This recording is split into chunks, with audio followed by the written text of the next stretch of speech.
안녕하세요. 복 있는 사람이 즐기는 오늘의 큐티입니다. 오늘 함께 묵상할 말씀은 레위기 5장 14절에서 6장 7절까지의 말씀입니다. 여호와께서 모세에게 말씀하여 이르시되 누구든지 여호와의 성물에 대하여 부지 중에 범죄하였으면 여호와께 속건제를 드리되 네가 지정한 가치를 따라 성소의 세겔로 몇 세겔 은에 상당한 흠없는 순양을 양떼 중에서 끌어다가 속건제로 드려서 성물에 대한 잘못을 보상하되 그것의 5분의 1을 더하여 제사장에게 줄 것이요 제사장은 그 속건제의 순양으로 그를 위하여 속죄한즉 그가 사함을 받으리라. 만일 누구든지 여호와의 계명 중 하나를 부지 중에 범하여도 허물이라 벌을 당할 것이니 그는 네가 지정한 가치대로 양떼 중 흠없는 순양을 속건제물로 제사장에게로 가져갈 것이요 제사장은 그가 부지 중에 범죄한 허물을 위하여 속죄한즉 그가 사함을 받으리라. 이는 속건제니 그가 여호와 앞에 참으로 잘못을 저질렀음이니라.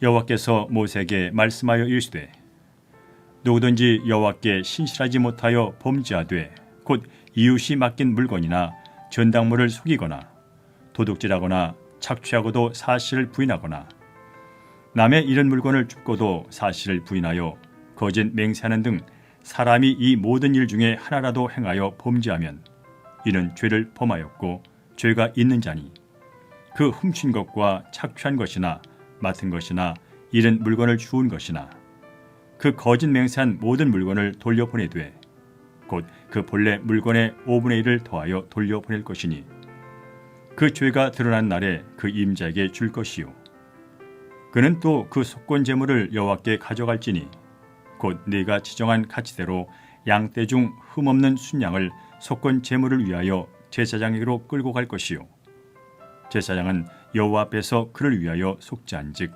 그는 무슨 허물이든지 사함을 받으리라. 아멘.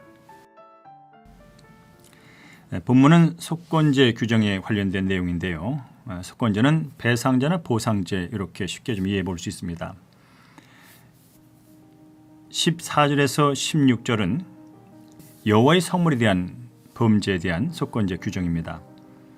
여호와의 성물에는 두 가지가 있죠. 하나는 성수의 비품이고 다른 하나는 성수에 바쳐진 봉헌물, 우리 고르반이라고 말합니다.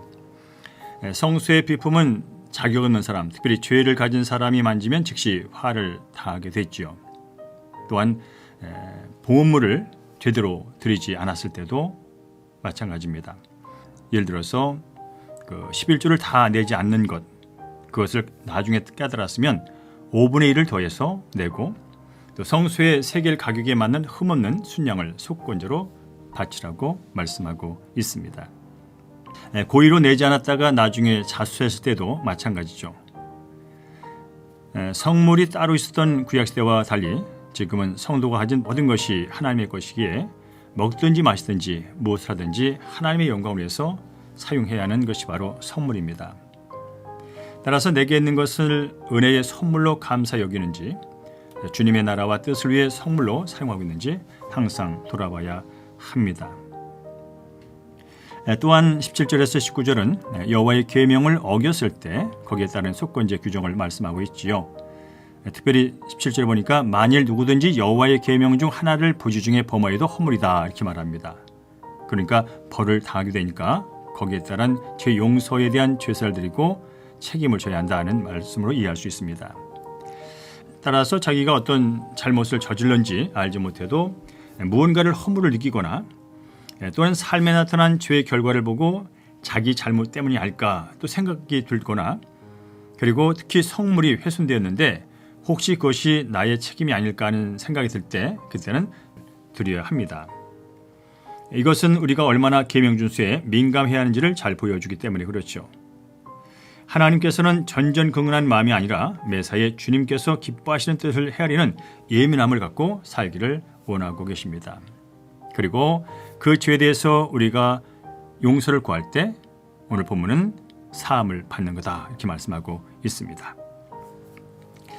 6장 1절에서 7절까지 말씀은 속건제를 드려야 할 사람들에 대한 얘기를 계속 이어주고 있는데요. 이번에는 이웃의 재산에, 이웃의 물건을 함부로 대한 사람들에 대한 얘기입니다. 하나님께서는 성물에 대해서 범죄한 사람들과 이웃의 물건에 대해서 범죄한 사람들에게 동일하게 5분의 1을 더할 것을 명하셨습니다. 성물에 대한 범죄와 이웃에 대한 범죄가 같은 처벌을 받는 것은 레위기 6장 2절에 나온 말씀을 통해서 알 수가 있는데요. 누구든지 여호와께 신실하지 못하여 범죄하되 라는 말씀이 있습니다. 이것은 이웃의 물건을 함부로 하는 것은 여호와께 신실하지 못하여 죄를 범하는 것 같다라고 하는 의미가 되는 것이죠. 이웃의 물건을 탐해서 소유했다면 그것은 하나님께 신실하지 못한 행동으로 하나님의 물건을 함부로 다룬 것과 같다, 이렇게 보시면 되겠습니다. 또한 이웃을 향해서 흘러가야 할 사랑이 내게 고여있는 것을 하나님은 기뻐하지 않으십니다. 우리는 받은 사랑을 다른 이들에게 흐리게 할 사람들이기 때문에 그렇지요. 오늘 본문을 통해서 우리가 배울 수 있는 것은 바로 하나님께서 기뻐하시는 거룩함의 자리에 있어야 한다는 사실을 깨닫게 됩니다. 그리고 거룩한 것은 거룩하게 끝까지 대하는 그런 자세와 주의가 필요한 것을 깨닫게 됐지요.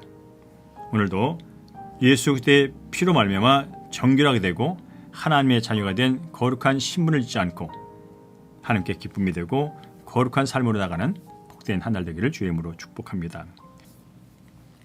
말씀 기억하면서 적용 질문 함께합니다. 하나님이 사용하시는 거룩한 그리스도에게서 제거해야 할 불순물은 무엇입니까? 어떻게 하면 하나님의 사랑을 가족과 이웃들에게 흘러가게 할 수 있을까요? 함께 두 눈을 감고 기도합니다. 하나님 아버지, 하나님의 이름을 망령되이 부르고 하나님께 속한 거룩한 성물을 함부로 취급한 죄를 회개합니다. 용서하여 주옵소서. 주님께서 허락하지 않는 것은 탐내지 말게 하시고 진실과 사랑으로 이웃을 대하며 살아가게 하옵소서. 오늘도 하나님을 경외하며 신실하게 살아갈 뿐 아니라 이웃에게 사랑을 베풀며 죄를 지지 않도록 성령께서 인도하여 주시옵소서. 예수님의 이름으로 기도합니다. 아멘.